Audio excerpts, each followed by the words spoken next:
19, 21, 24 তিনটে ইলেকশন গেছে, তিনটে ইলেকশনে মানুষ দেখেছেন। কি দেখলেন?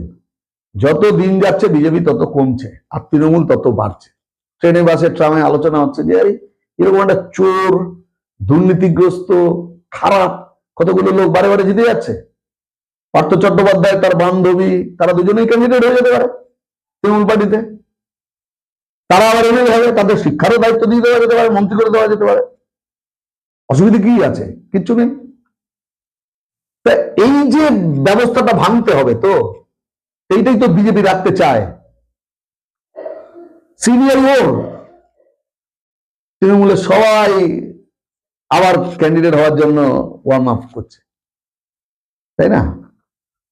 তাহলে দুজন দুজনকে দেখছে।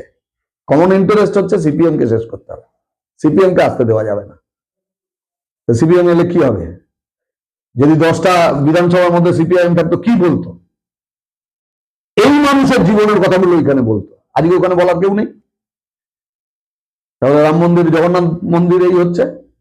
তাহলে লড়বে, মরবে, মারামারি করবে, ভোট এই দুই পার্টিকে দিতে হবে সব মিলিয়ে। শুভেন্দু লাভাচ্ছে, তাই শুভেন্দু কে বলেন তো? শুভেন্দু শুভেন্দু করছেন, শুভেন্দুটা কে? এবারে বিজেপি কিসের আলাদা পার্টি?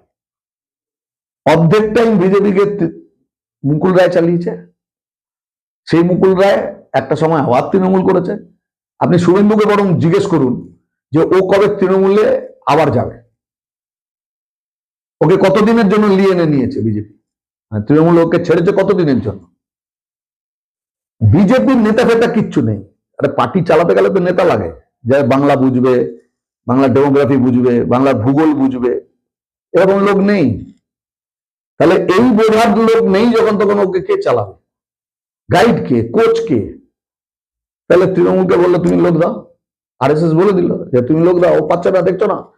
তোমাদের লড়াই লাগিয়ে রাখবার জন্য তোমাকেই দায়িত্ব নিতে হবে, হচ্ছে ওকে ফিট করা। তো মমতা মুকুলকে পাঠালো। আগে তো মমতা মুকুল জোড়া নাম বলা হতো তৃণমূল মানে, ওই পার্টিটা খুললো, মুকুলই তো পার্টি খুলেছে। তাহলে সেই মুকুল দায়িত্ব নিল তৃণমূলের, এই বিজেপি, দুটো আলাদা পার্টি। তারপর মুকুল বিদায় হলো তো শুভেন্দুকে দেওয়া হলো। যত পাপ মমতার গভর্নমেন্টের, সবেরই তো মধ্যে শুভেন্দু থেকেছে।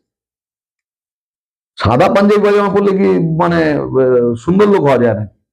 সব পাপে কালো। এই যে পঞ্চায়েত গুলো নির্বাচন করতে হবে, শূন্য করে দিতে হবে বিরোধী, এর প্রবক্তাকে শুভেন্দু। তো আজকে এখানে দাঁড়িয়ে এইসব গণতন্ত্র গণতন্ত্র বলছে কেন? ও যে পার্টি করে গণতন্ত্র রাখে নাকি? সব মোবাইলের মধ্যে ঢুকিয়ে দিচ্ছে অ্যাপ, গোপনে চুপি ছাড়ে। সব কোম্পানিগুলোকে বলছে যে তুমি এমন ব্যবস্থা করো যাতে সব মোবাইলে ঢুকে যায়, কে কাকে কথা বলছে, কার সাথে মেসেজ আদান প্রদান হচ্ছে। মানে সেই মানিক সংবাদের, চেতনার মানিক সংবাদ, তাতে গান ছিল যে গোটা পৃথিবীকে নখদর্পণে রাখে সিআইএ, আমেরিকান গুপ্তচর সংস্থা। গান ছিল হচ্ছে গভীর রাতে প্রিয়ার সাথে কোন কথাটি কও, সব জানতে পারবে সিয়ার কাছে, সিয়া সিয়া সিয়া। এই জায়গায় নিয়ে আসতে চাইছে। ও আবার গণতন্ত্রের কথা বলছে। কাজে ওর প্রয়োজন হচ্ছে এইটা লাগিয়ে রাখা, ঘুম থেকে উঠে স্ক্রিপ্ট করে আজকে এইটা নিয়ে বলতে হবে বলে গেল। আর আরেকটা স্ক্রিপ্ট ওদের কাছে আছে, মমতাদের কাছে আছে, তারা সেই স্ক্রিপ্ট অনুযায়ী চলছে। আর পাবলিককে হচ্ছে যে স্ক্রিপ্টের অডিয়েন্স হিসেবে হাততালি দিতে হবে, কেউ এর পক্ষে দাঁড়াবে, কেউ ওর পক্ষে দাঁড়াবে। তার জন্য এই রকমারি মিডিয়া, তার সব রূপ রস রং গন্ধ বর্ণ, সেলিব্রিটি অমুক তমুক, তাদের নিয়ে সেই কাজটা করছে। দিনের শেষে কি হবে? টিএমসি বা বিজেপি জিতলে কি হবে?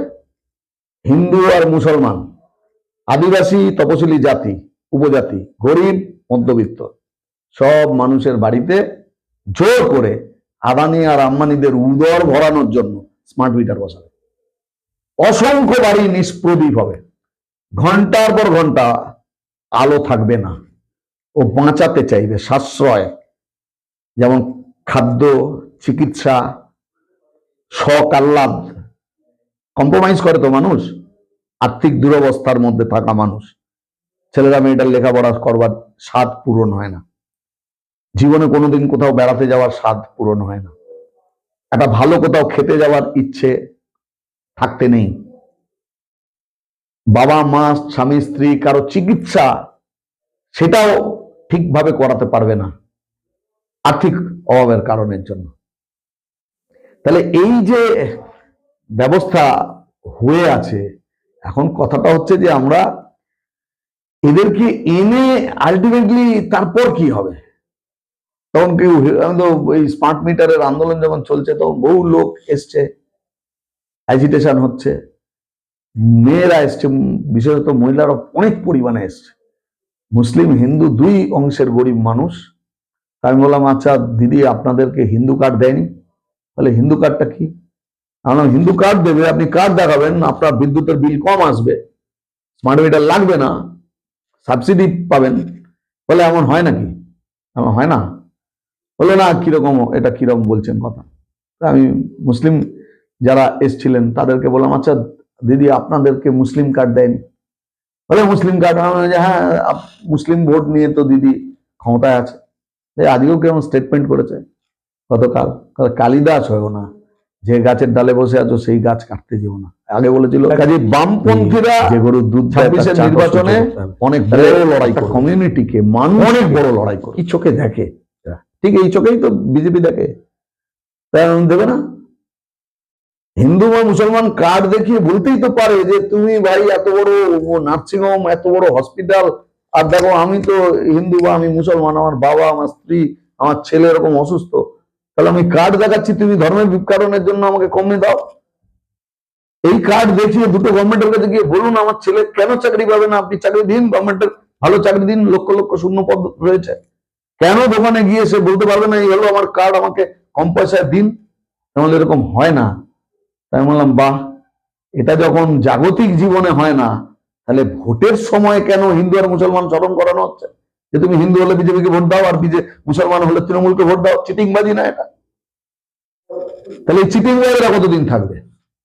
এরা ধর্ম করে নাকি? এরা ধর্মবিরোধী লোক, এরা অধার্মিক শুধু না, ধর্ম ব্যবসায়ী, ধর্ম ব্যবহারকারী, ধর্মের ক্ষতি সাধনকারী এই দুই দল। তারা কেবলমাত্র নিজেদের স্বার্থে এটা করছে। কোন ধার্মিক মানুষ অন্য লোকের অনিষ্ট কামনা করে না, এরা করে। কারণ ওই অনিষ্ট কামনার মধ্যে আছে বিদ্বেষ, ঘৃণা। এটা জাগাতে পারলে দুটো ভোট তৈরি হয়, একটার মালিক তৃণমূল হয়, একটার মালিক বিজেপি হয়। বাংলা এই গাড্ডায় পড়েছে। আর বামপন্থীরা প্রতিটি মানুষের জীবনের যন্ত্রণার কথা বলছে। এর থেকে উত্তরণের রাস্তা দেখানো যায়। কেরালাতে এই দেশেরই একটা রাজ্য, বামেদের সরকার, হিন্দু মুসলমানের চাষ ওখানে হয় না। বিজেপি করবার চেষ্টা করছে, আরএসএস করবার চেষ্টা করছে, ওটা সফল হবে না। আমাদের দেশে প্রথম চরম দারিদ্র মুক্ত রাজ্যটার নাম হচ্ছে কেরালা। গতকাল আমাকে কেরালাতে থাকা একটি ছেলে ফোন করে,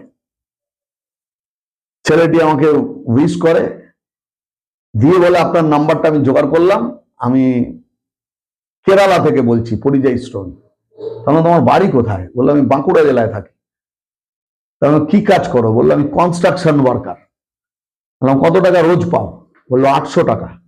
বললাম তুমি বাঁকুড়ায় কত টাকা পেতে? বললো 250, 350, খুব বেশি যদি লাকিলি হয় সেটা 300। আমি কোথাও 300, কোথায় 800। তাহলে এই দেশে এটা সম্ভব। আমরা মানুষের কাছে বলছি আমাদেরকে সুযোগ দিন। এই যে সরকারি শিক্ষা ব্যবস্থা লাটে উঠে গিয়েছে, ওটা ফেরত দেবো। সরকারি স্বাস্থ্য ব্যবস্থা শেষ, এখানে ডেড বডি থেকে চোখ বিক্রি হয়, আমরা ফেরত দেবো।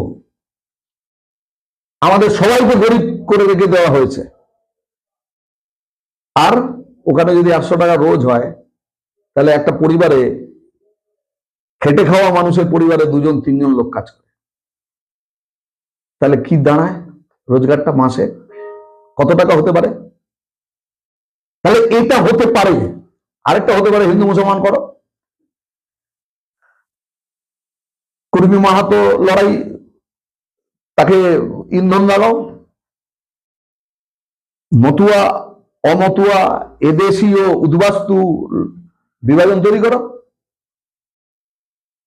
প্রত্যেকে শত্রুতার চোখে দেখুক, কিন্তু ভোট দিক প্রতিটি বিবদমান অংশ থেকে তৃণমূলে, বিজেপিতে। আমরা মানুষের কাছে বলছি এইবারে এটা সকলে বুঝুন।